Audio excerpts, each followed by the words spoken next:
Eh bien, bienvenue à tous dans cet amphithéâtre de Citéco, la cité de l'économie, pour une conférence intitulée Les mots, donc MOTS, de l'énergie et du climat.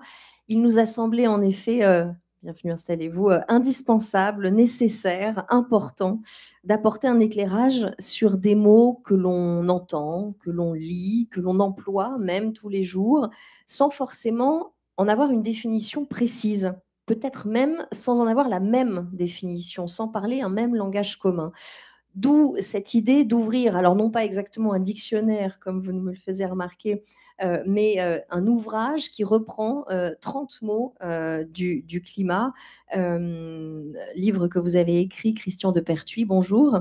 Bonjour. Vous êtes professeur d'économie et fondateur de la chaire Économie du climat à Paris-Dauphine PSL, et vous avez donc publié ce livre, Climat, 30 mots pour comprendre et agir. C'est aux éditions Deux-Bucs Supérieurs. Alors, nous avons choisi quelques-uns de ces mots, pas les 30, rassurez-vous, et nous allons en discuter ensemble pendant environ 45 minutes.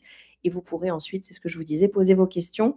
Et je vous invite à aller visiter l'exposition interactive qu'il y a ensuite à l'étage. Ça s'appelle Énergie So What. Vous pouvez la découvrir jusqu'à fin mai. Et voilà, vous pourrez aller y tester vos connaissances sur notamment la transition énergétique qui est tout à fait liée au climat. On en parlait tout à l'heure. Christian de Pertuis, je voudrais qu'on démarre cette conférence finalement avec un rappel de l'actualité. Il y a une dizaine de jours, le GIEC a rendu son 6e rapport de synthèse. Le groupe d'experts intergouvernemental a mis en avant plusieurs scénarios climatiques. On va choisir ce thème pour notre premier mot. Qu'est-ce que c'est un scénario climatique ? Alors, pour bien comprendre les scénarios climatiques du GIEC, il faut déjà évacuer une mauvaise idée. La mauvaise idée, ce serait que le GIEC prévoit l'avenir. Les travaux du GIEC ne sont pas des travaux de prévision, ce sont des travaux qui explorent le futur en fonction d'un certain nombre de comportements que nous pouvons avoir en matière énergétique ou également en matière agricole et alimentaire. Alors, comment est-ce que ça fonctionne? Pour bien comprendre les scénarios du GIEC, il faut revenir à un mécanisme de base qui est le mécanisme du réchauffement climatique. Qu'est-ce qui fait réchauffer le climat? Ce n'est pas le flux annuel de nos émissions, mais c'est le stock de gaz à effet de serre qui s'accumule au-dessus de nos têtes. Ce stock, il est évidemment lié au flux d'émissions, mais pas que. Il est lié à des tas d'autres phénomènes, notamment l'extinction des gaz à effet de serre une fois qu'ils sont dans l'atmosphère en fin de vie. Ils dépendent aussi de la capacité de l'océan, de la Terre, à absorber le CO2. Donc ceci est très complexe. Et les climatologues du GIEC construisent des scénarios en rattachant 3 grands types de variables. Première variable, nos émissions. Donc, ils font des hypothèses sur le flux annuel des émissions de gaz à effet de serre. Et comme je viens de le dire, à 70%, ces émissions proviennent de l'utilisation de 3 produits, le charbon, le pétrole et le gaz.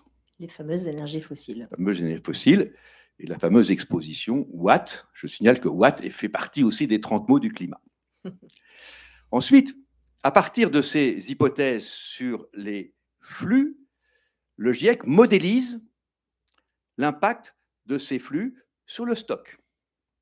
Et là, c'est très compliqué, parce qu'il faut tenir compte d'énormément de variables. Il faut tenir compte de la physique de l'atmosphère, il faut tenir compte de la biologie, il faut tenir compte de la capacité des océans, de la capacité des arbres, des terres à stocker, déstocker le CO2. Et en fonction de cette interaction entre les flux et le stock, le GIEC ensuite modélise des climats à partir d'une variable centrale qui est le réchauffement moyen sur la planète. Donc, vous voyez, vous avez un mécanisme de flux annuel d'émissions, une modélisation très complexe de ce qu'on appelle le système Terre, le lien entre le flux et le stock, et ensuite, en fonction de l'évolution du stock, eh bien, on va décrire différents climats possibles. Alors, Pour faire simple, bon, il y a des centaines de scénarios qui sont étudiés dans les rapports du GIEC, puisque le travail du GIEC, c'est d'évaluer la connaissance qu'on a, donc il faut évaluer l'ensemble des scénarios qui sont produits. Le GIEC nous dit qu'il y a 3 grandes familles de scénarios. Et je crois que c'est très important de comprendre la logique sous-jacente à ces 3 grandes familles de scénarios. Il y a une première famille de scénarios qui sont les scénarios dans lesquels on ne contrôle absolument pas les émissions de gaz à effet de serre. On continue à brûler des énergies fossiles autant qu'il en reste. On continue à avoir des pratiques agricoles qui exportent du méthane, qui exportent du protoxyde d'azote, etc. Bon. Ces scénarios à vivre comme aujourd'hui. Non, pas comme aujourd'hui. On a déjà commencé à diminuer aujourd'hui. Oui, pas comme aujourd'hui. C'est pas parce qu'on s'occupe du climat qu'il faut avoir nécessairement une posture défaitiste et alarmiste du matin au soir. Moi, ça fait 20 ans que je m'occupe de l'économie du climat. Je ne me réveille pas le matin en étant angoissé par le climat. Je n'arrive pas à déjeuner à midi en n'ayant pas faim parce qu'il y a le réchauffement climatique. Je ne me couche pas. Vous voyez, donc je pense qu'il ne faut pas avoir cette posture-là. Il faut regarder les choses. Donc, les scénarios où on laisse complètement s'envoler les émissions de gaz à effet de serre conduisent à la fin du siècle à un réchauffement qui est de l'ordre de 4 à 5 degrés. Réchauffement moyen sur la planète. Et on ne stabilise pas le stock. Ça veut dire que le réchauffement se prolongera au XXIe siècle. Ce scénario était le scénario de référence du premier rapport d'évaluation du GIEC, qui a été fait en 1992. Ce n'est plus le scénario de référence. À l'autre extrémité, on a des scénarios de contrôle très forts des émissions de gaz à effet de serre qui permettent, d'ici la fin du siècle, de stabiliser le stock. Donc, on stabilise le stock de gaz à effet de serre, pas le flux, le stock. Et on maintient la température en dessous de 2 degrés. Là, on n'est pas dans les scénarios du tout tendanciels. Pour arriver à ces scénarios d'un réchauffement inférieur à 2 degrés, 2 conditions. Il faut que le pic mondial des émissions soit atteint très rapidement au cours de la décennie, et même pour la plupart des scénarios à 1,5 degré dès maintenant, 2023. Et la deuxième condition, c'est qu'une fois que le pic est atteint, il faut baisser massivement les émissions de gaz à effet de serre pour atteindre ce qu'on appelle la neutralité climat. La neutralité climat, c'est la stabilisation du stock. Au plus tard en 2050 pour passer à 1,5 degré. Au plus tard à 2070 pour être en dessous de 2 degrés d'ici la fin du siècle. Ça, ce sont les scénarios cibles. Et puis, entre les scénarios dérives des émissions et les scénarios très forte contraction des émissions de gaz à effet de serre, vous avez une famille de scénarios intermédiaires. Cette famille de scénarios intermédiaires conduit à des réchauffements moyens de l'ordre de 2,5 à 3 degrés à la fin du siècle. Avec, selon les cas, pas toujours une stabilisation du stock d'ici la fin du siècle. Et avec des trajectoires d'émissions qui, généralement, atteignent le pic mondial des émissions vers 2030-2040, et il n'y a pas de baisse des émissions avant 2050. Nous sommes plutôt, à l'heure actuelle, dans ce scénario intermédiaire. Nous ne sommes plus dans le scénario de 1992, parce que la transition énergétique a déjà commencé, notamment. C'est plus compliqué sur l'agriculture et la forêt. Et donc, au fond, tout l'enjeu de la synthèse qui a été publiée là, il y a 15 jours maintenant, ça va être de réfléchir et puis surtout d'agir, parce que c'est 30 mots pour comprendre et agir. Comment est-ce qu'on va pouvoir passer de ce scénario intermédiaire où on stabilise effectivement les émissions mondiales vers 2030, mais on ne les baisse pas suffisamment entre 2030 et 2050. Comment est-ce qu'on peut passer de ce scénario intermédiaire au scénario bas carbone qui nous ramène en dessous de 2 degrés. De préférence, comme on dit dans les négociations, dans les COP, well below, bien en dessous de 2 degrés. Je voudrais, avant de passer justement à comment on fait, je voudrais 2 précisions s'il vous plaît, Christian Depertuis. Revenir sur, l'inertie du stock. Donc les différents gaz à effet de serre ont des durées de vie plus ou moins longues, et je pense qu'il est important de donner cette information. En fait, le stock, c'est 20 à 30 ans, en fait, c'est ça, de durée de vie, d'inertie, dans l'atmosphère. C'est une génération, c'est ça? C'est un tout petit peu plus compliqué que ça. Alors, il y a deux questions qui sont un peu distinctes. Alors, je vous propose déjà, on va juste faire le tableau très synthétique des différents gaz à effet de serre. Je pense que c'est bien de le Voilà. rappeler. Ouais. Alors, le principal gaz à effet de serre à l'état naturel, c'est pas le CO2, contrairement à ce qu'on pense, c'est la vapeur d'eau. C'est le principal gaz à effet de serre qui est dans l'atmosphère.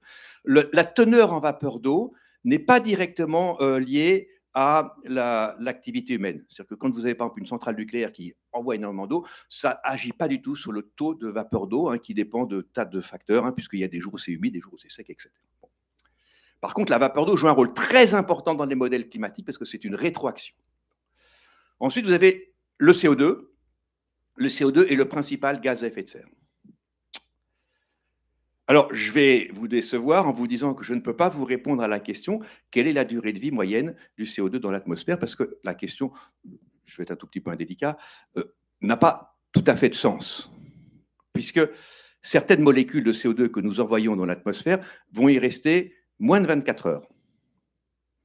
Si à l'heure actuelle, nous émettons tous du CO2. Chaque fois que nous respirons, toutes les 5 ou 7 secondes, nous renvoyons du CO2. Quand vous promenez dans une forêt et que vous respirez, la plupart des molécules de CO2 que vous allez rejeter vont être captées immédiatement par les arbres, surtout si c'est au printemps, comme en ce moment. Et puis, à l'inverse, certaines molécules de CO2 qu'on envoie aujourd'hui dans l'atmosphère seront encore dans l'atmosphère dans 3 ou 4 000 ans. Donc, le CO2 n'a pas une durée de vie moyenne dans l'atmosphère. Certaines molécules y restent longtemps, certaines molécules. En moyenne, on calcule les pouvoirs de réchauffement des différents gaz à effet de serre par rapport à l'impact du CO2 sur 100 ans. Et par rapport à cet impact sur 100 ans, vous avez deux grands gaz à effet de serre. On ne va pas parler des petits gaz fluorés qui sont importants, mais enfin bon, on ne peut pas tout faire. Hein. Le deuxième gaz à effet de serre très important, c'est le méthane. Le méthane est un gaz dont il ne faut surtout pas sous-estimer l'importance. Lorsque le sixième rapport du GIEC évalue la contribution des différents gaz à effet de serre dans le stock au réchauffement, on voit que le méthane a contribué pour un réchauffement moyen de 1,1 degré sur la dernière décennie à 0,5. Le CO2 plus, hein, à 0,8. Alors, ils font plus que 1,1 parce que d'autres substances qu'on envoie refroidissent la planète. Donc le méthane, lui, il a une durée de vie moyenne de 13 ans. Et il a un pouvoir de réchauffement moyen de 30 fois une tonne de CO2. Ça veut dire que quand on réduit les émissions de méthane, on a un impact beaucoup plus rapide sur le stock que quand on réduit les émissions de CO2. C'est la raison pour laquelle l'action sur le méthane est très importante. Qu'est-ce qui émet le méthane? À peu près pour 40%, le méthane est issu de l'énergie. Les mines de charbon, le grisou, hein, c'est des coups de grisou, c'est du méthane. Hein. Et puis évidemment, l'industrie du gaz. Le méthane n'apporte aucun service énergétique, c'est des fuites. Quand vous brûlez du CO2 en utilisant du pétrole ou du charbon, vous utilisez une énergie. Là, le méthane, c'est de la pure perte. C'est 40% des émissions mondiales. Il faut évidemment réduire ça très rapidement. Et puis, le grand secteur qui émet du méthane, après, c'est le système agricole. Avec, c'est bien connu maintenant, d'un côté, les ruminants, mais de l'autre côté aussi un certain nombre de techniques d'élevage et de brûlis agricoles. Donc voilà un peu, si vous voulez, pour le panorama. Alors maintenant, l'inertie du stock. L'inertie du stock, elle dépend effectivement de la durée de vie moyenne des gaz à effet de serre dans l'atmosphère. Et vous voyez que, en gros, l'ordre dans lequel nos réductions d'émissions vont agir sur le stock, c'est le méthane, c'est le plus rapide. Le protoxyde d'azote, dont je n'ai peut-être pas parlé, qui a une durée de vie moyenne de plus de 100 ans, lui, c'est long. Et le CO2, c'est entre les deux. Donc ça, c'est... Alors, pourquoi est-ce que c'est inerte? C'est inerte parce que agir sur un stock, c'est toujours beaucoup plus long que d'agir sur un flux. Alors, je vous donne des exemples dans l'économie réelle. Si vous voulez rendre à énergie positive les nouveaux logements qu'on produit chaque année, on produit chaque année à peu près 500 000 logements en France. Ce n'est pas très, très compliqué, on y est presque. Vous voulez que le stock de logements soit totalement à énergie positive, ou du moins non émetteur, il y a 35 millions de logements. Donc, vous voyez la différence? J'agis sur le flux 500 000, je veux agir sur le stock 35 millions. Donc, c'est pareil sur les émissions de gaz à effet de serre. Si nous commençons à réduire maintenant les émissions, nous ne pourrons stabiliser le stock que d'ici 30 à 40 ans si nous allons très vite. Si nous stabilisons seulement les émissions, nous n'allons pas stabiliser le stock avant très longtemps, surtout qu'il y a des rétroactions.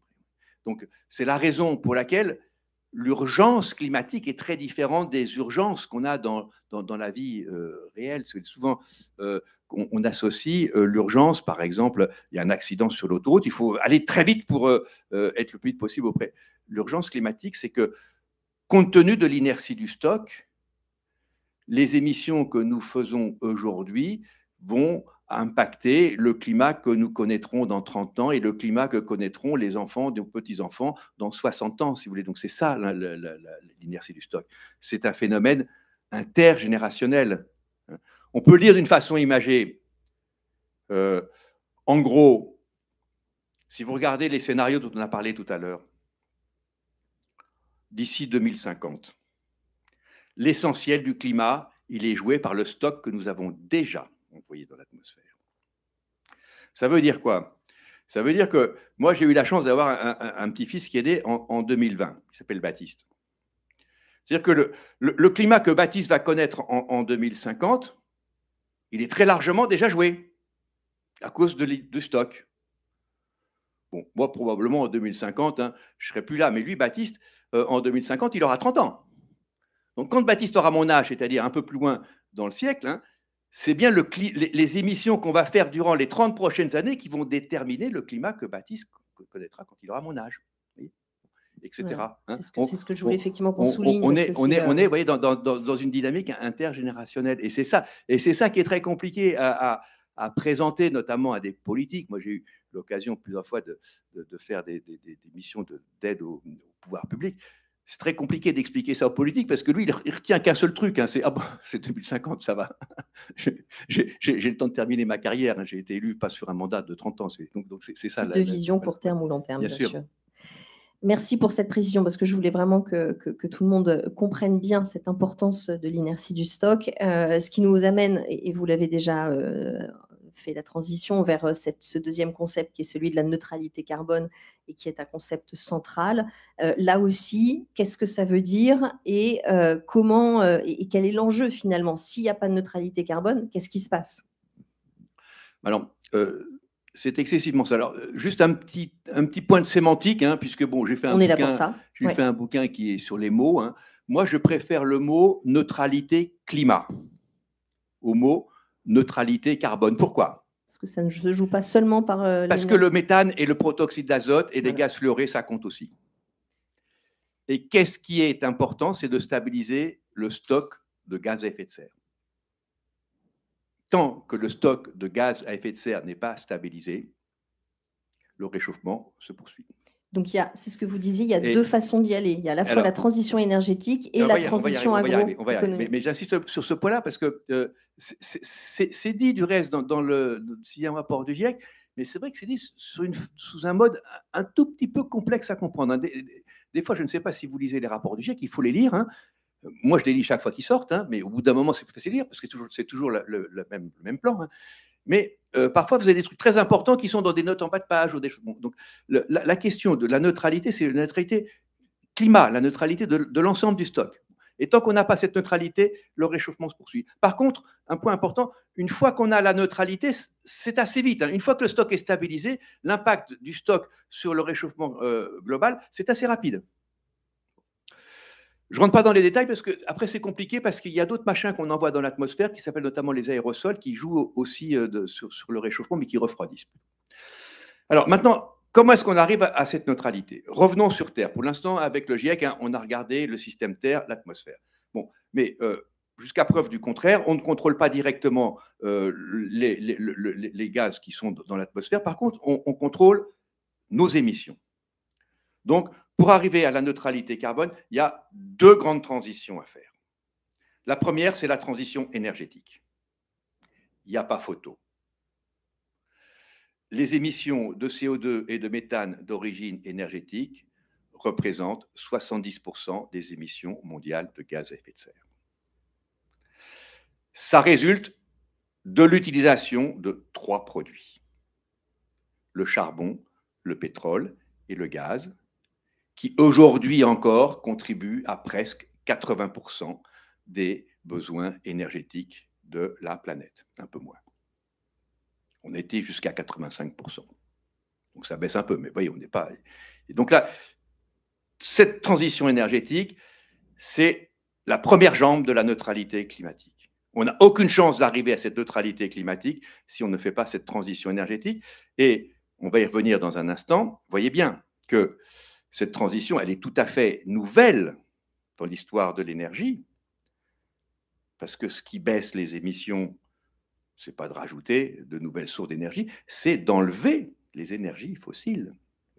Donc il va falloir trouver, il va falloir gérer une transition dont l'objectif est de retirer des sources d'énergie. Ce qu'on n'a jamais fait dans l'histoire de l'énergie dans le monde.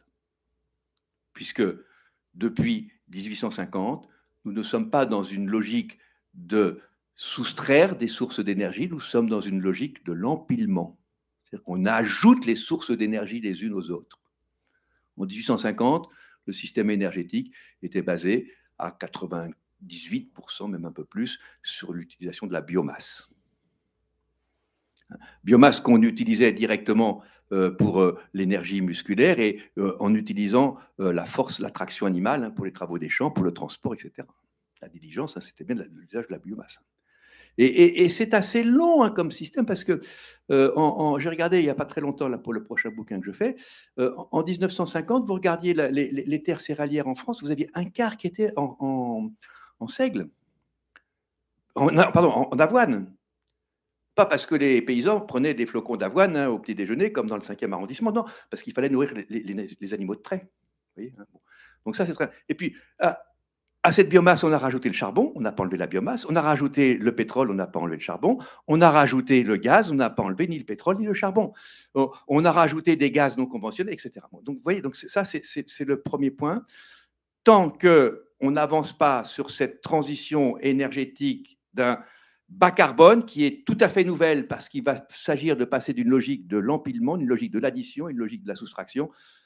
On n'est pas dans les clous de la neutralité climat.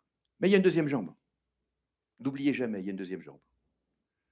Cette deuxième jambe, donc la neutralité, la transition énergétique, comme je viens de le dire, c'est une transition sur laquelle il faut rationner quelque part, il faut enlever des sources d'énergie fossiles.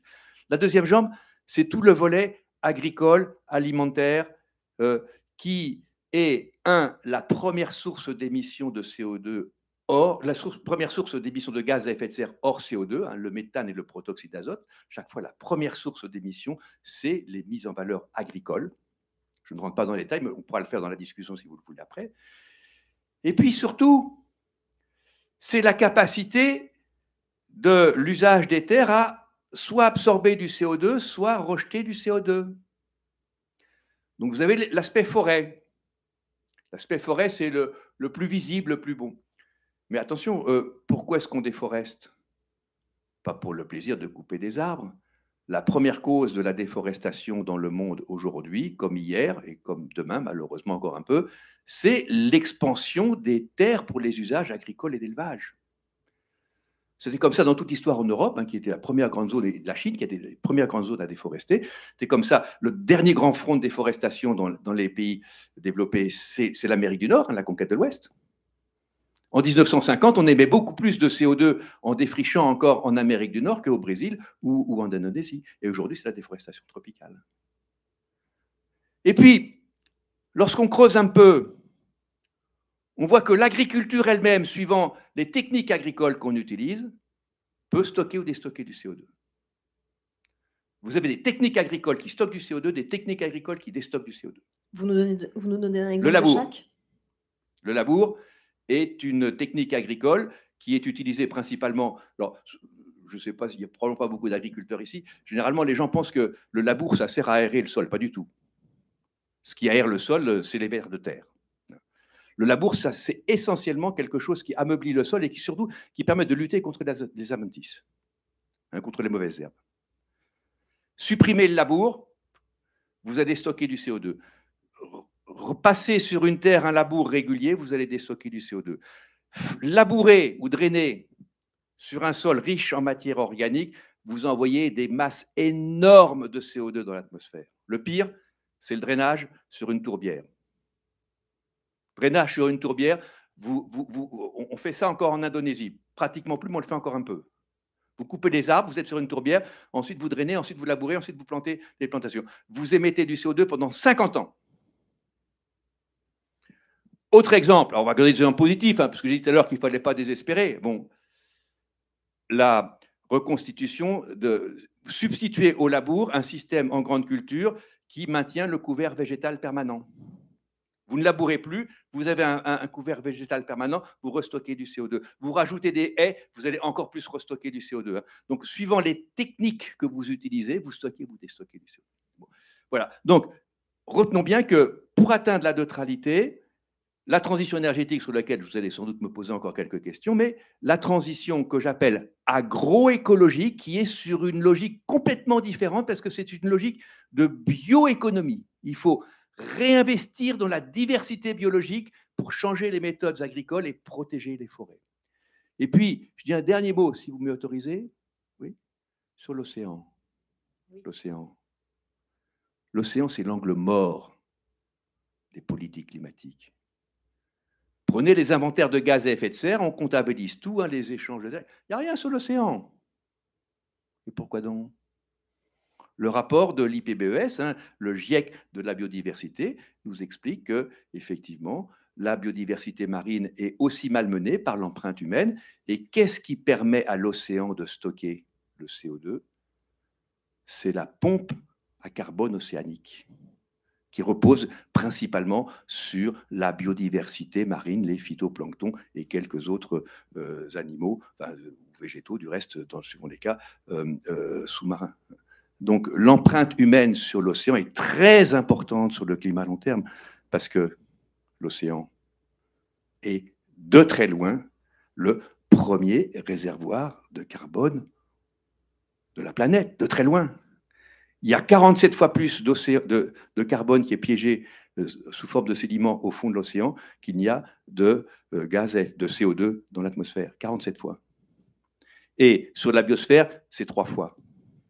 Je connais bien les chiffres, c'est le prochain chapitre de mon bouquin que je fais là-dessus. Bon, vous voyez, donc la question de l'océan est aussi une question qu'il va falloir intégrer dans cette course vers la neutralité climat. La neutralité climat, on l'a vu, donc c'est la transition énergétique, la transition agroécologique. La transition énergétique, c'est on atténue, on diminue, on émet moins. Et la transition agroécologique, on change, on s'adapte. Est-ce que ces deux stratégies d'atténuation et d'adaptation, certains disent qu'elles ne peuvent pas marcher ensemble. Vous, au contraire, vous êtes plutôt partisan de dire il faut qu'on fasse les deux et elles sont complémentaires. On n'a pas le choix. On n'a pas le choix, si vous voulez. Moi, quand j'ai fait mes premiers cours d'économie du climat, moi, en 2002-2003. Bon, à l'époque, effectivement, on voyait encore le climat plus comme une espèce de problématique de développement durable. On disait, ça va taper demain. Bon. Mais on n'a pas le choix aujourd'hui. Il faut évidemment faire des stratégies d'adaptation au réchauffement climatique, puisque les impacts du réchauffement climatique sont là et qui sont croissants. Alors, là où c'est tellement évident, c'est dans le secteur agricole. Aller parler de climat, moi je fais ça assez fréquemment, aller parler climat devant des publics agricoles. Si vous ne commencez pas par les impacts du climat, ils ne vont jamais vous écouter, les agriculteurs. Si vous, urbain, ou vous, expert, vous commencez à expliquer à l'agriculteur comment est-ce qu'il doit faire pour réduire les émissions de gaz à effet de serre, tout simplement, il ne va pas vous écouter. Si par contre, vous commencez à parler de « Ah ben tiens, les impacts du réchauffement climatique perturbent ton activité, et là, comment est-ce que tu peux t'adapter ?» C'est fondamental. Donc, à mes yeux, le dilemme entre adaptation, qui signifie accroître la résilience par rapport au réchauffement climatique, et atténuation, réduire les émissions de gaz à effet de serre, est un mauvais dilemme. La question, c'est est-ce qu'on s'occupe du climat ou pas? Si on s'occupe du climat, il faut faire les deux. Les deux. Ce qui est vrai, c'est qu'il y a des stratégies d'adaptation qu'on qualifie, c'est du reste aussi dans le rapport du GIEC, des stratégies de maladaptation. Et si on fait des stratégies de maladaptation, on aggrave le réchauffement. Je vous donne deux exemples, ils sont bien connus.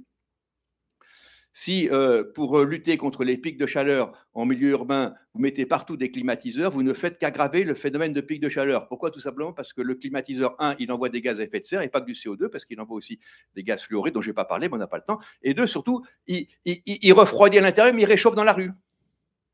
Donc, il aggrave le réchauffement de deux façons. À court terme, en réchauffant la rue, et en rejetant des gaz à effet de serre, notamment les gaz fluorés, qui sont en toute petite quantité, mais parfois très fort pouvoir de réchauffement. Un autre exemple, c'est l'adaptation des stations de sport d'hiver au manque de neige. Si vous mettez des canons à neige, c'est ce que vous faites. Alors, d'une part, il faut savoir que les canons à neige ne peuvent plus fonctionner s'il n'y a pas de gel. Donc, c'est une technologie qui fonctionne tant que vous avez encore du froid la nuit. Mais le canon à neige consomme de l'énergie, perturbe le système hydrique, perturbe le système écologique. Donc, vous avez quelque chose qui est de la maladaptation. Donc, je pense qu'il ne faut absolument pas mettre en concurrence adaptation et atténuation, pardon. Faire les deux. Ce n'est pas fromage ou dessert, c'est fromage et dessert. En revanche, il faut bien veiller à ce que les stratégies d'adaptation n'aggravent pas le réchauffement par des effets indirects. Alors, ce qui nous amène au troisième et quatrième terme qu'on va explorer, c'est substitution et sobriété. Substitution d'abord, vous parliez tout à l'heure de cette logique qu'on avait eue d'accumuler les sources d'énergie sans jamais supprimer celles qu'on avait eues avant. Comment est-ce qu'on passe à cette logique de substitution? Comment est-ce qu'on va l'induire? Alors, il y a deux conditions. On fait un peu schématique, mais comme je vois qu'il nous reste à peu près 10 minutes, il faut faire un peu schématique. La première condition, c'est que, évidemment, il faut avoir des sources alternatives aux fossiles. Les énergies renouvelables. Alors, si vous faites à la fois les questions et les réponses, moi, je souffle, voir si j'ai bien compris. Je souffle, voir si j'ai bien compris. Là, moi. Alors, les sources d'énergie non carbonées, c'est évidemment les énergies renouvelables. Ça peut aussi être le nucléaire. Il y a un débat secondaire. Le point majeur, c'est que les briques technologiques de base pour transformer le soleil en électricité ou le vent en électricité sont connues dans les années 1880. Je ne vous parle pas de 1980, 1880. Le premier panneau photovoltaïque qu'on met sur un toit à Manhattan, 1800, je ne sais plus, c'est 84 ou 88, c'est l'un des deux. Avec un rendement pourri. Ça marchait au silicium, un rendement de 0,5%. Mais on connaissait la technologie. Et c'est à la fin du 19e siècle qu'il y a toutes les grandes innovations technologiques sur l'énergie. C'est le moment où on connaît le moteur à combustion, Benz, etc. C'est le moment où Edison invente la génération électrique, où on apprend à transformer le pétrole, le charbon, puis le gaz en électricité. Toutes les grandes innovations technologiques datent de ce moment-là. Et pendant un siècle et demi, les énergies fossiles vont gagner toutes les batailles de coûts. Toutes les batailles de coûts. Madame Henry Ford, en 1910, roulait à New York dans un véhicule électrique. 1910. Et puis Ford, monsieur Ford, je ne voudrais pas faire un débat des genres, mais bon, quand même, c'est tentant. Monsieur Ford, qui dirigeait ce qui est devenu une très grande compagnie automobile, a révolutionné le monde de l'automobile en faisant la Ford Model T, avec un modèle thermique. Et le modèle thermique a tout gagné. Oui, bon. Donc, voilà. Qu'est-ce qui s'est passé au cours des 2 dernières décennies? Au cours des 2 dernières décennies, le coût de production de l'électricité le moins cher est devenu l'électricité d'origine renouvelable.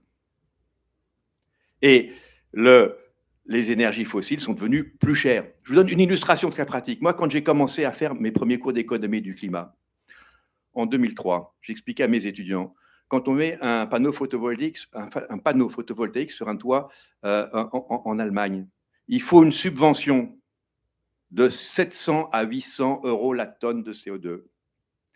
Quand je fais le même cours cette année à mes étudiants à Dauphine, je leur dis, cette année, les énergies renouvelables en France vont rapporter plus de 10 milliards au budget de l'État et l'Allemagne beaucoup plus, parce qu'ils sont beaucoup plus. Donc, vous voyez, donc on a complètement inversé l'échelle relative des coûts fossiles renouvelables. C'est pour ça que la dynamique majeure de la transition énergétique sous l'angle de la substitution, c'est le passage aux renouvelables et l'électrification des usages. Et si vous regardez un tout petit peu les grands experts de l'énergie, auxquels moi je n'appartiens pas du tout, moi je suis un expert de rien du tout, je suis un petit prof d'économie qui est généraliste. L'un des meilleurs experts en énergie s'appelle Václav Smil. Il n'est pas connu en France. Il travaille dans une université au Canada même. Bon. Lui, il a calculé le potentiel énergétique de toutes les sources d'énergie, renouvelables ou fossiles ou nucléaires. Le potentiel énergétique, de très loin, le plus élevé, c'est évidemment le solaire. Pourquoi? Parce qu'on transforme directement le flux d'énergie qui nous arrive sur la planète. Vous voyez? Donc c'est ça le moteur de la transition énergétique sous l'angle de la substitution. Mais il y a un deuxième volet. C'est que si on se contente uniquement de rajouter des sources renouvelables aux sources fossiles sans retirer les sources fossiles, on ne sera pas dans les temps. On finira par arriver à un système sans fossiles. On n'a pas le choix. De toute façon, le stock de fossiles, il est limité et il se reproduit en des millions d'années, si vous voulez. Donc, on n'a pas le choix. Bon. Donc, il faut aller vite. Et pour aller vite, il faut sortir au plus vite les énergies fossiles. Et pour ça, il faut agir non seulement sur l'offre, mais sur la demande. Et il faut contraindre la demande en limitant les demandes d'énergie à ce qui est le plus important. C'est ce qu'on appelle la sobriété énergétique. Sobriété énergétique qui souvent est vue comme une sorte d'effort qu'on va demander aux citoyens, une sorte de comportement individuel qu'on peut... Non, la sobriété énergétique, c'est un changement de modèle, c'est un changement de modèle économique. Il y a plein de leviers, ça ne concerne pas que les citoyens. Alors, je peux donner quelques exemples peut-être, voilà, hein, pour faire moins prof d'économie et plus un peu concret. Hein, bon, je vais donner déjà l'exemple de la vitesse. Vous savez que, hein, depuis Einstein, on sait ça, la consommation d'énergie, elle n'est pas linéairement liée à la vitesse, elle est exponentiellement liée. Donc, suivant que vous roulez à 110 ou à 130 hein, sur une autoroute, vous ne passez pas en proportion, vous augmentez beaucoup plus la consommation. Donc, ralentir, c'est quelque chose de très important pour réduire les émissions. Alors, on peut dire, bon, les citoyens vont prendre l'initiative de ralentir. Mais il y a un truc quand même plus efficace, c'est de mettre des limitations de vitesse. Oui. Alors, notre gouvernement, bizarre, un peu compliqué, hein, notre gouvernement récemment a pris une décision qui est bizarre. Il a dit, les fonctionnaires vont rouler à 110. Mais ça veut dire quoi, ça? Les fonctionnaires vont rouler à 110 et les autres peuvent rouler à 130. C'est pour montrer l'exemple. Oui, enfin, je veux dire, pourquoi est-ce que les fonctionnaires seraient plus vertueux que les citoyens lambda, si vous voulez. Bon, moi, je suis un peu fonctionnaire, mais oui, donc ça, c'est bon. Deuxième exemple. Le covoiturage, le transport en commun versus le transport individuel. Donc, vous voyez, bon, et ça, ce n'est pas une logique individuelle, c'est une logique collective. Hein, c'est comment est-ce qu'on organise la mobilité. Je pense que l'entrée-vitesse est très intéressante parce qu'il y a la vitesse effectivement liée au transport des personnes, il y a la vitesse liée au transport des marchandises. N'oubliez pas que pratiquement un gros tiers des émissions liées au transport, ce n'est pas les personnes, c'est les marchandises. Donc là, ça renvoie à toute l'organisation logistique. Et vous savez, bon, on est une compagnie qui a fait pas mal parler d'elle, hein, c'est la compagnie maritime basée à Marseille, hein, qui a gagné cette année, je ne sais plus combien de milliers de milliards, non pas de milliers de milliards, quand même, plusieurs dizaines de milliards. Bon. Les transporteurs maritimes, quand ils veulent réduire les émissions, la première chose qu'ils font, ils ralentissent les bateaux. Pourquoi est-ce que les avions vont moins vite aujourd'hui qu'il y a 10 ans? Parce que quand un avion va moins vite, il émet moins. Vous voyez, hein. Donc la vitesse, c'est très important. Et puis, il n'y a pas que la vitesse liée au transport de marchandises et de personnes. Le fast fashion, le fast food, le fast machin, mais tout ce consumérisme qui est basé sur la vitesse.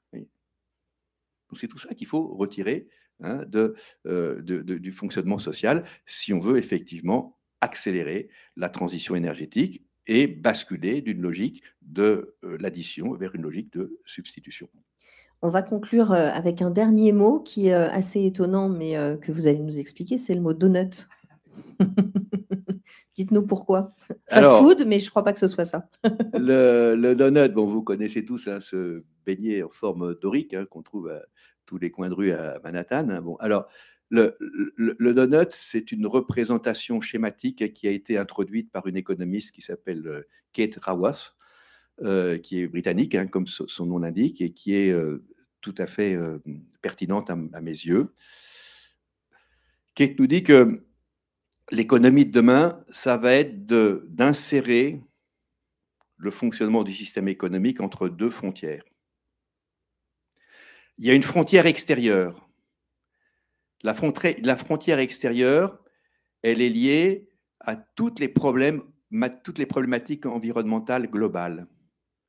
Le réchauffement climatique, mais aussi la couche d'ozone, mais aussi le cycle de l'azote, mais aussi, etc.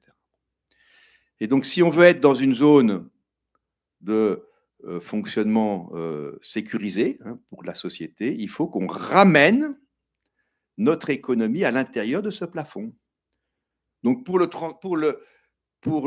réchauffement climatique, ça veut dire effectivement réduire suffisamment vite les émissions de gaz à effet de serre pour stabiliser le stock. Et donc, ça veut dire faire la transition énergétique. Mais, je viens de le dire pour l'énergie, j'aurais pu le dire aussi pour l'alimentation. Évidemment, la forme principale de la maîtrise de la demande alimentaire, c'est le régime alimentaire. Et si vous voulez faire de la sobriété en matière alimentaire, je ne dis pas qu'il faut forcément consommer chaque jour 1 litre de vin, mais ce n'est pas réduire l'alcool, hein, qui va compter sur… il vaut mieux être sobre, hein, qu'alcoolique, hein, mais si vous voulez être sobre sur le plan alimentaire pour les émissions de gaz à effet de serre, il faut évidemment d'abord réduire les consommations qui viennent des ruminants. Je dis bien les ruminants. Je dis pas volontairement, je ne dis pas arrêtez de manger du bœuf, hein, comme je ne suis pas un militant, moi, mais il faut regarder tous les ruminants et tous les produits qui viennent des ruminants. Parce que l'impact climat des ruminants est énorme. C'est énorme. J'ai fait des calculs il n'y a pas longtemps, donc je vous dis juste les chiffres, hein. Entre un apport protéique qui est fourni par du bœuf, on va dire, de la viande bovine, et de la lentille, c'est un rapport de 1 à 60. 1 à 60.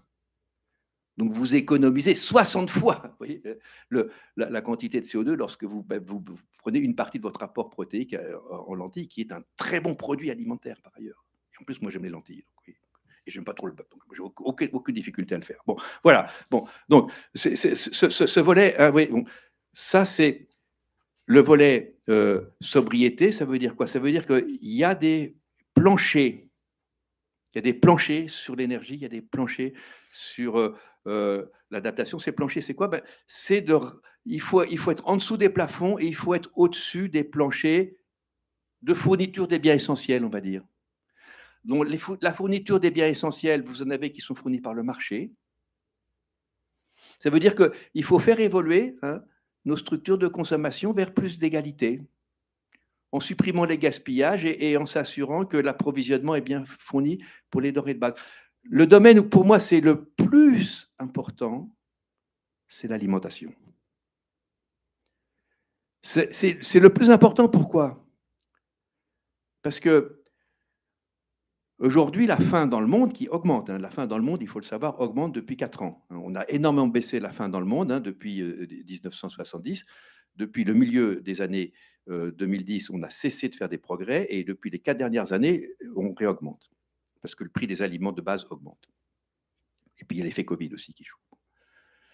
Donc, évidemment, il faut traiter cette question de la sécurité alimentaire sous l'angle du besoin. Et ce qui fait augmenter, c'est l'accès à l'alimentation. Mais il faut aussi traiter l'autre volet de l'insécurité alimentaire, qui est le problème du trop de consommation. Puisque aujourd'hui, vous avez à peu près 840 000 personnes qui sont en situation de sous-nutrition dans le monde, vous avez 1 200 000 qui sont en situation d'obésité. 1,2 milliard. Donc il faut traiter les deux questions, vous voyez. Et donc la sécurité alimentaire ne va pas être obtenue par la poursuite de systèmes agricoles productivistes qui génèrent beaucoup de dégâts environnementaux, encore plus sur la biodiversité que sur le climat, mais par une bonne compréhension de l'économie du donut. En dessous de certains plafonds, je supprime les consommations alimentaires excessives, facteur par ailleurs de dégâts sanitaires considérables, et je m'assure d'approvisionner l'ensemble de la population et d'accéder à des ressources alimentaires minimales pour une société qui est viable, qui fonctionne entre le plafond et le plancher du donut. Voilà, et on passe effectivement, ce qui est intéressant dans cette économie du donut, c'est ce changement de paradigme entre rareté et abondance, qui est effectivement la base un peu de l'économie et qui s'inverse, puisque c'est l'abondance là qui crée la crise. Je trouvais ça intéressant. Elle a bien lu ça, ouais. Alors, j'ai encore 2 minutes ou pas? Ouais, je ne veux pas vous saouler avec mes trucs d'économiste. Hein. Bon, moi, si vous voulez, je considère que... Moi, je n'étais pas du tout économiste de l'environnement à l'origine. Franchement, ça me saoulait l'environnement. Et puis, je suis tombé dans l'environnement en 2001. Pour une raison très factuelle, c'est que j'ai rencontré des climatologues. J'ai eu la chance de rencontrer Jean Jouzel et Hervé Le Truc, donc je suis devenu très ami avec eux. Et ils m'ont expliqué des trucs, donc j'ai complètement changé ma façon de travailler, à la fois dans l'enseignement et dans la recherche, parce que j'ai créé une chaire de recherche. Et au fond, aujourd'hui, et c'est le thème de mon prochain bouquin, je me rends compte que l'économie que j'ai apprise et que j'ai enseignée pendant 20 ans est complètement dépassée. Parce que dans cette économie, j'ai appris que, en gros, la nature était une sorte de stock dans lequel on pouvait puiser des matières premières. Et puis, j'ai appris et enseigné même que le risque, c'était qu'on manque, qu'on n'ait plus de matières premières. C'est toujours la crainte du peak oil, vous savez. Vous vous souvenez, en 1973, on ne va plus avoir de pétrole. Bon. Et puis aujourd'hui, j'enseigne l'inverse. J'enseigne qu'il y a trop de pétrole, qu'il y a trop de charbon, qu'il y a trop de gaz. Donc, vous voyez que là, à la source du problème climatique, j'ai un problème d'abondance, de surabondance, pas un problème de pénurie, de rareté. Ça, c'est le premier changement de paradigme. Et puis, le deuxième changement de paradigme, c'est que j'ai appris aussi en économie du bien-être que, en gros, je ne rentre pas dans les détails, je ne sais pas si des économistes parmi vous, que l'objectif de la société, c'était quoi? C'est l'abondance. Et la question de l'équité, c'était comment est-ce que je répartis cette abondance. Vous voyez, bon. Et tous les différents entre économistes, que ce soit entre Marx, Keynes, les néoclassiques, c'était comment est-ce que je génère l'abondance et comment je répartis l'abondance. Mais le donut, ce n'est pas du tout ça. Le donut, c'est comment est-ce que je vais être capable de répartir la rareté pour la partie fossile, tout en réinvestissant dans l'abondance du vivant. Pas l'abondance des marchandises, l'abondance du vivant, la biodiversité. Donc, c'est pour ça que c'est absolument passionnant de s'occuper d'économie du climat. C'est que, en plus, moi, tous les jours, j'apprends des trucs nouveaux par rapport à ce qu'on m'a enseigné autrefois dans l'université et ce que j'ai un petit peu contribué à enseigner au début de ma carrière. Merci pour cette conclusion.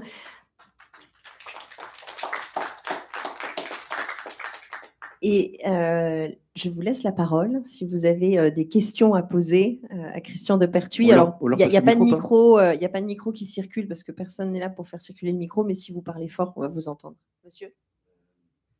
Merci pour cette conférence. Je reviens au début de l'exposé sur l'actualité du GIEC et donc ces hypothèses médianes qui semblent se dessiner aujourd'hui. C'est plus 2,5, 4 degrés. C'est entre 2,5 et 3. 2,5 et 3. Juste en quelques mots, on a parlé de ces phénomènes, mais quelles sont les conséquences?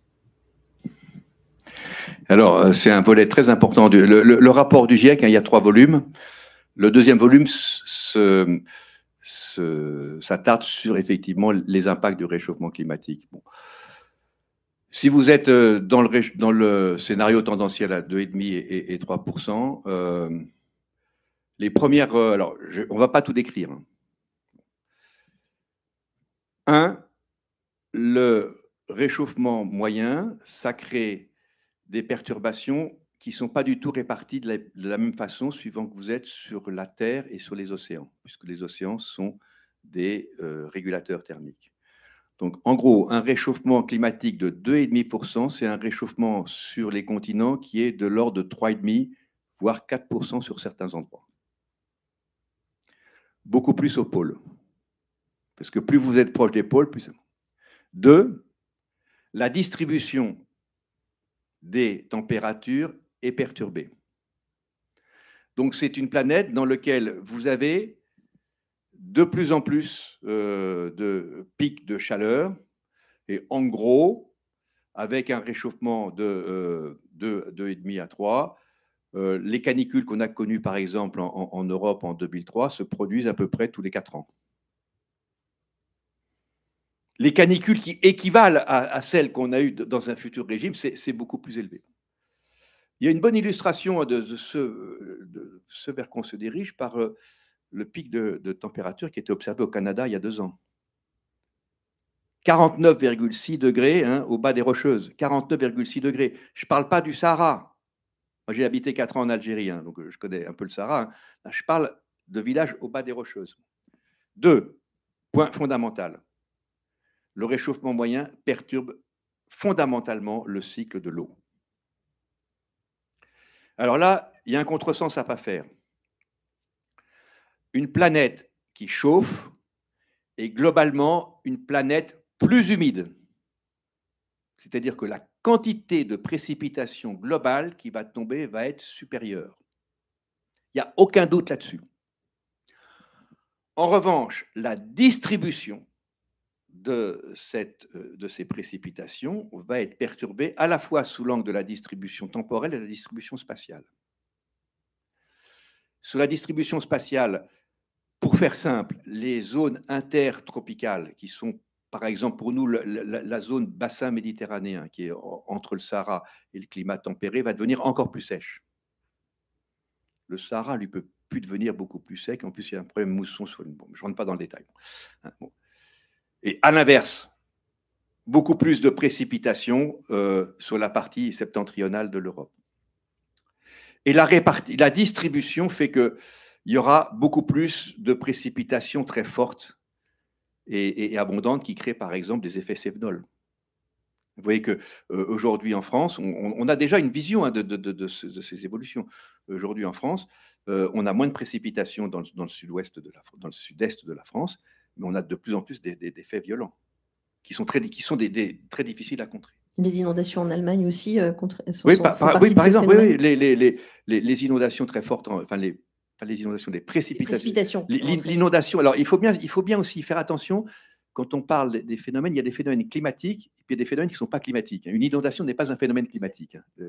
Bon. Alors, ça c'est très important. Bon. Troisième point, les événements extrêmes. Sans rentrer dans les détails, les climatologues, les modèles climatiques nous disent que la fréquence des événements extrêmes, pris un à un, varie pas beaucoup. Notamment sur les cyclones, il n'y a pas plus de cyclones aujourd'hui qu'avant. Par contre, l'intensité des événements extrêmes augmente. Et les phénomènes composés qui composent plusieurs sources climatiques, par exemple une sécheresse plus une canicule plus du vent, ça s'ajoute de plus en plus. Le dernier point, et non des moindres, c'est la montée des mers. Alors je dirais, bon, en gros, le mécanisme d'augmentation du niveau de la mer a 2 moteurs. Il y a un moteur physique qui est la dilatation des océans. 95% de la chaleur qui arrive, la chaleur supplémentaire au réchauffement climatique s'accumule dans l'océan pour longtemps. Et donc, ça fait monter le niveau de l'océan par un phénomène physique de dilatation. Autrefois, vous savez, les rails de chemin de fer, il y avait des grands écarts parce que lorsque le soleil tapait sur les rails de chemin de fer, ça faisait pousser, les aciers n'étaient pas suffisamment costauds, et donc ça faisait monter les niveaux. Et puis, il y a le deuxième niveau qui est la remontée du niveau des mers. En ordre de grandeur, si tous les glaciers sur les continents fondent, ça fait monter le niveau de la mer d'à peu près 2 mètres. Si le Groenland fond, ça fait monter de 7 mètres. Si l'Antarctique fond, l'océan Arctique, hein, c'est pas un continent, donc probablement l'océan Arctique va fondre, mais ça ne fait pas monter le niveau de la mer. Ça a d'autres inconvénients, mais pas celui-là.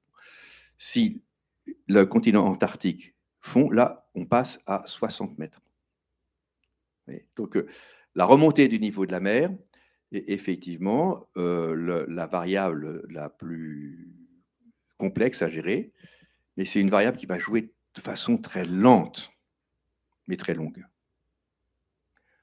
C'est-à-dire que les modèles nous disent que le choc qu'on a déjà envoyé de température qui a augmenté dans l'océan, ça fait remonter le niveau de la mer, pas pendant 100 ans, pas pendant 200 ans, pendant 7 à 800 ans, selon certains modèles, pendant plus de 1000 ans. Oui. Donc la remontée du niveau de la mer est vraiment la conséquence la plus difficile à gérer sur le long terme. Sur le court terme, ça commence à se voir. Hein. Bon, moi, j'ai été embarqué dans un travail de recherche sur, par exemple, la remontée du niveau de la mer au Vietnam, dans le delta du Mekong. Aujourd'hui, on ne peut plus produire le riz comme on le produisait il y a encore 10 ans. Parce que le premier effet de la remontée du niveau de la mer, ça salinise les sols. Essayez de faire pousser du riz, surtout si vous faites 3 récoltes dans l'année sur des sols salés, vous n'arriverez jamais. Vous pouvez faire encore des choux-fleurs à peu près. Non, pas des choux-fleurs, comment ça s'appelle, il y a pas beaucoup, il y a quelques plantes qui résistent au sel, mais pas le riz. Est-ce qu'il y a une autre question? Oui, merci beaucoup de votre exposé. Deux questions, je vous présente très rapidement. La première, c'est quand on écoute ce qui se dit dans les différents pays développés, on entend 2 discours quand même très différents. États-Unis, Chine, vive la technologie va nous aider. Il faut de la sobriété, bien sûr, mais la technologie va nous aider. L'Europe, c'est un discours je trouve assez différent, sobriété, volontaire ou imposée, mais d'abord la sobriété. Ma deuxième question, c'est la rareté des métaux. On dit justement pour développer la technologie, les batteries par exemple, il y a de moins en moins de métaux disponibles. Or, beaucoup disent, et j'ai regardé les chiffres, je doute que ce soit vrai. On ne manque pas de métaux. Quand on regarde les prix, d'ailleurs des métaux, les prix ne flambent pas. Et comme le disait Elon Musk dans un très bel exposé le 1er mars. Je suis surpris d'ailleurs qu'on n'en parle pas du tout, parce que c'était un exposé sur la possibilité de tout électrifier à partir d'énergie renouvelable. On en a très peu parlé en France. Et lui, pas dans les médias, oui. Ouais. Et lui, résumé en disant les métaux, plus on en cherche, plus on en trouve. Alors, sur la deuxième partie de votre question, moi je partage le point, si vous voulez. C'est pour moi comme je vous disais, le métier d'économiste que je fais plus le même qu'avant, c'est que les matières premières, pour moi, ce n'est pas un problème. Enfin, plus exactement, la disponibilité des matières premières, ce n'est pas un problème. Après, il y a des questions d'accessibilité, il y a des questions de mode de traitement de ces matières premières qui peuvent être plus ou moins sales, qui peuvent être plus ou moins émetteurs. Il faut savoir que la fonderie, la question des métaux, si vous voulez, vous avez 2 questions. Vous avez la disponibilité du stock de métal, la disponibilité minérale, et puis après, vous avez l'utilisation du métal qui exige une transformation par la fonderie. Donc aujourd'hui, si on raisonne sur un plan purement stratégique, en gros, la Chine, qui est beaucoup plus stratège que l'Occident, a acquis une position de force sur la fonderie d'à peu près tous les métaux qui sont stratégiques dans la transition énergétique. C'est aussi simple que ça. Et bon, moi, maintenant je ne le fais plus, mais à une époque, j'allais 2 fois par an en Chine, dans des échanges universitaires. Bon. Et je vous dis juste un truc, parce que ça m'a vraiment frappé. Hein. En 2013, le directeur de l'école des moteurs de Shanghai qui me dit, mais moi je ne comprends pas, en Occident, on me dit que chez Volkswagen, il y a 3 ingénieurs électriques. Moi, je forme chaque année 250 ingénieurs électriques. C'est-à-dire 2013. Vous voyez. Donc, faut pas se. Donc, il y a vraiment cette question de l'accessibilité aux métaux utiles via la maîtrise de filières de fonderie. Je pense que maintenant, on a un peu compris quand même en Europe, parce que l'Europe a quand même financé, par exemple, le développement des panneaux photovoltaïques chinois. Bon, et donc, il y a quand même, je pense maintenant, une réelle politique industrielle en Europe, et presque en France aussi. Bon, donc ça c'est pour moi, si vous voulez, ce qui est fondamental, c'est qu'il y a des substituts aux métaux. L'économie des matières premières, c'est une économie de prix relatif et de substituts. Si le cadmium devient trop cher, bon, il n'y a pas de substitut à la planète. Il n'y a pas de planète B. C'est-à-dire que ce sont les dérèglements des systèmes, réchauffement climatique, de biodiversité, de couches d'ozone. Là, on n'a pas de substitut. C'est pour ça que le climat est complètement différent. Ce n'est pas un problème de matière première, il n'y a pas de substitut. Moi, j'ai appris une économie dans laquelle il y a toujours des substituts. Je l'ai enseigné aussi. Je peux vous faire des fonctions de production. Je vais vous démontrer qu'on peut faire une croissance infinie avec toujours des... Non. Le problème, c'est l'enveloppe globale. Il n'y a pas de substitut au système Terre. On ne sait pas recréer on n'est pas des... Comment dire? On n'est pas des dieux. Hein, on ne sait pas recréer une planète Terre. Voilà. Alors ensuite, sur la différence entre États-Unis, Chine et Europe, je pense que vous forcez un peu le trait. L'approche sur la technologie est effectivement peut-être plus américaine que chinoise. Ce que je comprends, alors c'est difficile de comprendre ce que font les Chinois, hein, parce que mais moi je pense que la Chine, malgré tous ses défauts par ailleurs, a une vraie stratégie de transition qui incorpore des volets technologiques importants, mais qui incorpore aussi des dimensions de comportement sociaux importants, pas de la meilleure façon. Hein. C'est du contrôle, hein, c'est du contrôle de la population. Avec mais ça fait partie de la stratégie chinoise. Hein. Bon. Et avec même de la sobriété imposée, si vous voulez, par des politiques publiques, hein, qui peuvent aller jusqu'au flicage des comportements individuels. Hein.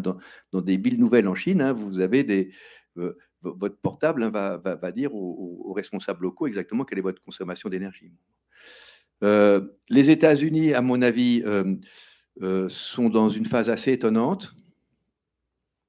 Bon, je travaille aussi pas mal avec des collègues américains. En gros, Biden avait dans son programme à la fois ce qu'il fallait pour accélérer la transition sous l'angle de l'investissement, et en même temps, il avait dans sa mallette des outils de taxation du carbone pour justement jouer la carte sobriété. Bon. Et il a fait plus que ce qu'on imaginait sur l'investissement avec la fameuse loi sur l'inflation, là où il distribue des quantités d'argent. Mais par contre, il n'a pas mis en place les instruments de freinage de la demande pour des raisons de politique interne, parce que son Congrès est hostile. Le Congrès américain est hostile à toute, toute déviation par rapport à l'idéal américain, je peux consommer tout ce que je veux. Et c'est, je pense, ça va être un facteur de limite de la stratégie actuelle des États-Unis. Et peut-être au-delà d'une potentielle opposition entre une mentalité européenne ou américaine et chinoise, il y a ce discours effectivement de la technologie va nous sauver et va nous permettre de limiter les émissions et le réchauffement. Le rapport du GIEC est assez précis là-dessus et plutôt à dire l'inverse, que non, ça ne va pas suffire et non, ça ne va pas nous aider. Alors, le GIEC ne dit pas ce qu'il faut faire ou pas faire. Hein. Le GIEC évalue les différentes options, etc. Alors, ce qui est nouveau dans le 3e volume du rapport du GIEC, parce que mon premier volume, c'est débat scientifique. Là, on ne rigole pas, c'est en gros des physiciens, des chimistes, des biologistes qui expliquent comment fonctionne le système Terre. Pour moi, c'est la partie du rapport qui est la plus fondamentale. Ensuite, 2e tome, les impacts du réchauffement climatique et de l'adaptation. Ça, c'est hyper important parce qu'effectivement, vous avez bien fait de poser la question, c'est abstrait de dire 2,5, c'est quoi bon. Et puis, le 3e tome, c'est les politiques pour réduire les émissions. Il y a une chose de nouvelle dans le 6e rapport du GIEC, c'est que pour la première fois, il y a un chapitre transversal sur la demande. Et lorsque vous regardez effectivement les scénarios qui ramènent en dessous de 2 degrés, vous avez toujours un volet demande.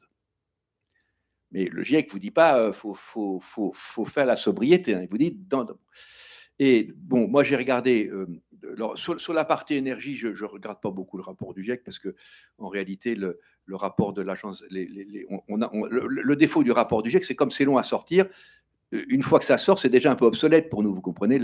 Moi, j'ai déjà 2 ans d'avance sur les statistiques du GIEC, hein, donc je préfère travailler sur les dernières sources. Bon. Sur le rapport, quand même, sur la demande, ce qui est très intéressant, c'est que le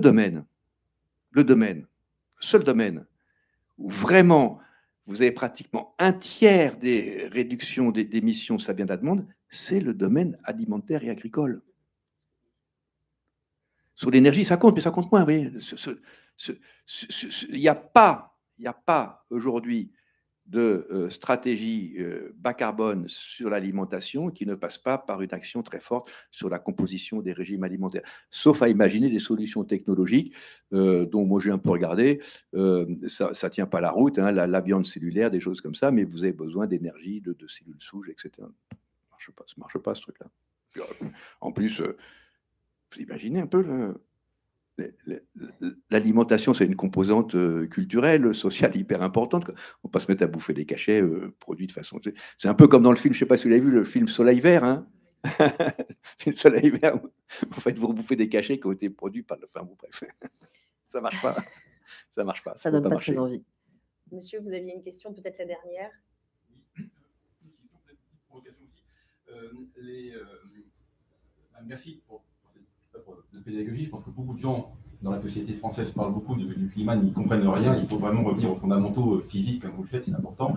Maintenant, je me pose quand même une question. Est-ce que les mots que vous dites, s'ils ne sont pas au service d'une rhétorique politique, valent quelque chose? On fait plein de choses en Europe. Hein. On n'a pas évoqué les réglementations européennes qui ont un ticket d'entrée pour le commun des mortels énorme. Et puis, on voit bien que pour l'instant, il n'y a pas vraiment d'action majeure qui s'opère. Je pense à la CSRD, taxonomie et autres. Donc déjà, est-ce que les mots ne sont pas un peu vains, ne sont pas au service d'une vraie rhétorique? Roosevelt, quand il considère que le nazisme est un problème existentiel pour la civilisation, il fait un discours au Congrès. Et il emmène tout le monde et il dit on va éradiquer le nazisme de la planète. Et donc, on en tire les conséquences économiques. Et là, c'est là ma petite provocation. Est-ce qu'on n'attend pas des économistes qui fassent de la pédagogie sur les mots, mais aussi sur les chiffres? Et est-ce que la solution ne passera pas par les chiffres, par la quantification de tout ce que vous dites? Et notamment, nous en Europe, par exemple, autant on comprend que les Qataris, ça les vont mettre un peu dans le COP, les Américains, ils font quelque chose. Mais nous, en Europe, on n'a pas de pétrole. Mais on a des idées, c'est pas nouveau. Et les gens de ma génération, peut-être aussi de la vôtre, se souviennent de ce slogan. Donc, est-ce qu'on n'a pas un moyen fabuleux de mobiliser les énergies et les politiques en disant non seulement on va moins émettre, mais surtout on va améliorer notre balance commerciale? Et moi, je ne comprends pas que les gouvernements, pas seulement Emmanuel Macron, qui fait pas mal de choses quand même, mais qui ne met pas en avant d'ailleurs, mais d'autres aussi avant, ne suivent pas un truc qui est quand même hyper simple. Si j'étais politicien, c'est ce que je ferais directement. Je dirais aux Français, on va améliorer notre économie et partant, on réduira nos émissions et pas l'inverse. Et donc, ça sera beaucoup. Et même les écologistes, je ne comprends pas que cette dialectique-là, qui est hyper basique pour n'importe quel communicant marketing mène, ne se fasse pas. Et les économistes, pardon, alors ne le disent pas. Enfin, si, quand on va le chercher, mais pas dans le grand public. Il n'y a pas de communication, à mon sens. Mais voilà. Oui, alors, bon, 2 choses. La première, c'est que moi, je partage votre point que, effectivement, les économistes ne communiquent pas bien sur le climat. Bon. Mais la difficulté, c'est qu'ils ne sont pas tous forcément d'accord entre eux. Si vous voulez. Donc, il y a une espèce de débat entre économistes qui est un peu compliqué. Bon, moi, je présente les choses de la façon suivante. Hein, et c'est drôle parce que ce que vous dites, moi, j'étais invité il y a 15 jours à un truc, je ne sais plus quel département, Vendée. Il y avait le préfet et le président du conseil départemental. Et à la fin, la personne qui animait a demandé, mais c'est quoi? Et puis il y avait des jeunes, c'est quoi le message que vous avez apporté? Je dis, le message que j'ai apporté, c'est qu'une société bas carbone, c'est mieux et c'est plus prospère qu'une société carbonée. Donc on est en plein dans le message. Bon. Alors, moi je pense que, effectivement, la transition énergétique, si on se limite à la transition bas carbone, on va dire, de toute façon, la transition bas carbone va nous amener plus de bénéfices que de pertes. Mais à la fin, il y a la transition. Et la transition, surtout sur l'énergie, c'est que d'un côté, il faut investir, ça c'est bon pour l'activité. C'est bon surtout si on substitue des sources d'énergie locales à des sources d'énergie qu'on importe. Ça joue sur la balance des paiements, vous l'avez dit. Mais en même temps, il faut retirer des actifs fossiles. Donc il y a un coût de reconversion. Et ce coût de reconversion, il ne faut pas le sous-estimer. Et voilà. Et ça, moi, je pense que la plupart des décideurs politiques et syndicaux n'ont pas compris ce double mouvement investissement-désinvestissement. Il faut reconvertir. Et le solde, suivant l'habileté qu'on va avoir à reconvertir les actifs, il peut être positif ou négatif. Alors, il y a 3 types d'actifs. Il y a des actifs financiers. C'est un autre mot du bouquin, actif échoué. Alors, je le dis parce que vous l'avez peut-être oublié. Alors, les actifs financiers, bon, moi, vous n'allez pas me faire pleurer sur la finance. Ça se reconvertit extrêmement facilement. Les actifs financiers, ça circule à la vitesse de la lumière. C'est des inscriptions numériques sur des bons. Ensuite, vous avez les actifs physiques. Actifs physiques. Et ça, les actifs physiques, il y a une très grande inertie, toujours l'inertie du stock. Alors, nous, en Europe, on a plus beaucoup d'actifs physiques liés à l'extraction des énergies fossiles, mais on a beaucoup d'actifs physiques qui sont liés à l'utilisation des énergies fossiles. C'est le problème des reconversions dans l'industrie automobile. Bon, moi, j'ai introduit le grand débat sur la méga usine de batterie là, dans le Nord. En gros, il faut beaucoup moins d'ouvriers pour fabriquer une véhicule électrique, même si on fait la batterie en Europe, qu'un véhicule thermique. Donc, qu'est-ce qu'on va faire des fonderies? Donc, vous voyez, cette inertie du stock physique, elle pose un vrai problème. Et on sait que en France, on n'est pas très habile à reconvertir des industries. Souvenez-vous ce qu'on a fait sur la sidérurgie, sur le charbonnage. C'est quand même un peu compliqué. Et puis, les actifs humains. Et pour moi, c'est là où on n'est pas du tout dans les clous. C'est que, évidemment, si on veut que la société adhère au projet de transformation, il faut investir beaucoup dans la transition des métiers. Ce n'est pas les mêmes métiers dont on va avoir besoin demain que ce dont on a besoin aujourd'hui. Ça commence à bien se sentir chez les étudiants. Bon, mais bon, moi j'enseigne uniquement en 5e année à Dauphine. Les étudiants de 5e année à Dauphine, ils ne sont quand même pas représentatifs de l'ensemble de la population active. Donc, cette reconversion de la population active, c'est très important. Et là, croyez-moi, il y a des... Alors, je pense que dans le paysage, comme par hasard, il y a, je trouve, un acteur qui a relativement bien intégré ça, c'est la CFDT. C'est drôle, hein, Laurent Berger, on parle tout de lui sur la retraite. Moi, je pense que j'ai eu l'occasion plusieurs fois de travailler avec les syndicats, et la CFDT a complètement intégré ceci, à mon avis, plutôt mieux que la moyenne du député européen. Bon, député français. Alors, après, ce que vous dites sur les Verts, je partage votre point, c'est-à-dire que le discours... comment dire, le discours positif que devraient avoir les Verts disparaît malheureusement pour des raisons politiciennes. On va dire, bon, pas vous faire de dessin, moi je me sens mieux dans le discours de Jadot que dans certains autres discours des Verts aujourd'hui. Oui, mais bon, vous savez, la déconstruction...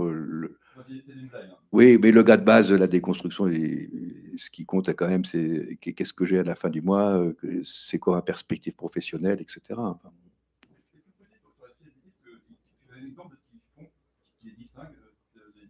oui, ben, notamment sur... Ah non, ben là, oui, pour l'instant, en ce moment, si vous voulez, tout ce qui est pas sur la retraite, c'est le... Ben, moi, si vous voulez, j'ai présidé à une époque un comité sur la fiscalité écologique, où j'avais en gros, j'avais toutes les comment dire, toutes les parties prenantes, que ce soit on dit plus le patronat, maintenant le MEDEF, les entreprises, la CGT, FO était dans un jeu de rôle très classique et le seul qui était très innovant dans sa façon de faire, c'était la CFDT, qui entendait très bien le fait que la transition énergétique allait obliger à faire des reconversions et que si on ne faisait pas assez vite ces reconversions, il faudrait quand même faire la transition énergétique et qu'il y aurait de la casse sociale. Et c'est quand même quelque chose de très important, si vous voulez, je pense, dans la démarche. C'est une mise en récit collective de cette transition qui manque. Ouais, alors après, ouais, mais si vous voulez, les économistes ne sont pas souvent des grands récits sympas, quoi. Sauf le donut, on pourrait, je ne sais pas. Bon, moi, c'est mon prochain bouquin, si vous voulez, donc je ne vais pas faire un récit comme ça, mais quand même, la conclusion, ça va être je crois que je vais redessiner le donut. Je le redessine un peu différemment. Il faut que ce soit un récit effectivement positif, quoi. Moi, si vous voulez, j'ai le sentiment, moi, je fais à peu près, on va dire, 2 à 4 fois par mois, je vais en province dans des publics très différents. Vous voyez, quand même, les choses évoluent, quoi. Et je n'ai pas l'impression de décourager les gens en faisant des présentations, y compris devant des publics qui ne sont pas spontanément adhérents, comme notamment les publics agricoles, hein. Donc moi, je pense que les choses évoluent quand même. Bon. Pour finir sur une note positive. Mais le problème, c'est que il faut tellement accélérer le rythme des transitions, c'est vrai que c'est un côté un peu paniquant, quoi, si vous voulez. C'est pour ça qu'il faut leur donner des directions claires. Un récit, parce qu'aujourd'hui, vous lisez la presse, sincèrement, mais effectivement, le problème est qui ordonne ce récit? Est-ce que ce sont les politiques, les syndicalistes, les économistes? Ouais, est-ce que c'est un ensemble de tout ça? Mais là, il faut que vous interrogiez quelqu'un de communication. Moi, je ne suis pas quelqu'un de communication. Moi, je sais faire des équations, des trucs comme ça. Mais pas de... Je redonne le titre de votre livre, les 30 mots, Climat, 30 mots pour comprendre et agir, aux éditions de Buck. Celui dont vous parlez sortira bientôt chez Gallimard, on le dit juste comme ça. Et pour ceux qui sont intéressés aussi, je vous redis cette exposition Énergie So What, qui est à découvrir jusqu'au 28 mai, ici même à Citéco. Voilà. Merci pour votre attention. Merci à vous, Christian de Pertuis. Merci de votre invitation. J'étais ravi de passer ce moment avec vous. Et maintenant, je vais filer voir l'équipe féminine de rugby, puisqu'on joue, je crois, l'Irlande. Très bon après-midi à tous.